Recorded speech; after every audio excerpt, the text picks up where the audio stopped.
Hi, I'm Corinne Koury, and I am here in the home of my friend and former co-worker, 90th District Court Judge Angela Lasher. Thank you for inviting me here today. Well, thank you, Corinne. I really do appreciate you being here with me today. And we worked together for many years in the prosecutor's office. You and I are familiar with how the court system works and who does what where. But a lot of people, as you've been out on the campaign trail, have asked questions about just that because not everybody is aware.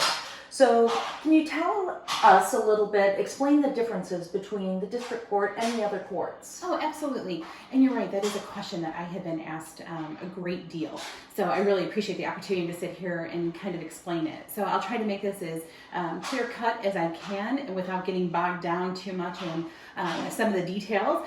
But basically, district court is separated into a civil side and a criminal side. Mm-hmm. So on the civil side, if the issue involves something that is more than $25,000, it goes to circuit court. If it's less than $25,000, it comes to district court. And then we also handle small claims issues and landlord-tenant issues. So now on the criminal side, this is going to be a little bit longer of an answer, but essentially misdemeanors are district court jurisdiction, felonies are circuit court jurisdiction. But every single criminal case starts in district court. This is where you're arraigned.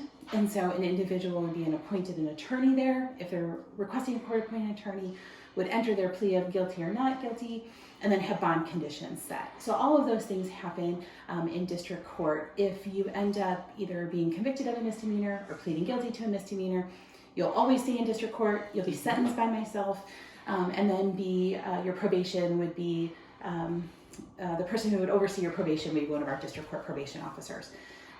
If you are charged with a felony and you have a preliminary exam, which would also be in front of me, and I find that there's probable cause that it occurred, then you're sent to circuit court, essentially.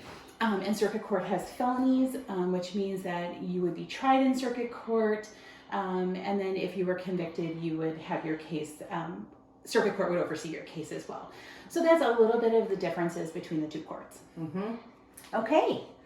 And this has been an especially difficult year, unusual, unprecedented. How do you feel that the 90th District Court came out, or is coming out still, because it's not over yet, during this pandemic? 2020 has been a year with all kinds of new issues that you never would have expected when you took the office.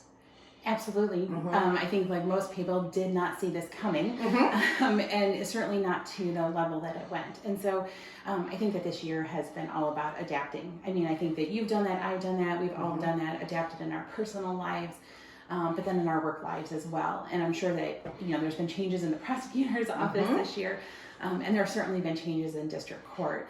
But actually, as tough as it's been with everything that's going on in the world, locally, globally, all of that, I'm actually very proud of how the district court had adjusted pretty quickly to what was happening in the world. So we were able to embrace technology very quickly. We were able to start doing court hearings almost right away, by using Zoom. Everybody, the prosecutor's office, defense attorneys, our IT department, the sheriff's department, everybody has been so cooperative with making sure that we were able to keep going and to do the court hearings that we have to do, because there are court hearings that have to be done to protect people's rights, right? But then we also want to keep the courthouse accessible and safe. So we were able to do that very quickly. We were the first district court in our region to hold an in-person jury trial, which went fantastic, and we got incredible feedback from the jurors that they were very, very safe. Oh, nice. Yes, and and one thing, and you know this, of course you know this, but a lot of people may not know this. The district court docket is incredibly busy. Yes, it is. It's a very fast-paced docket.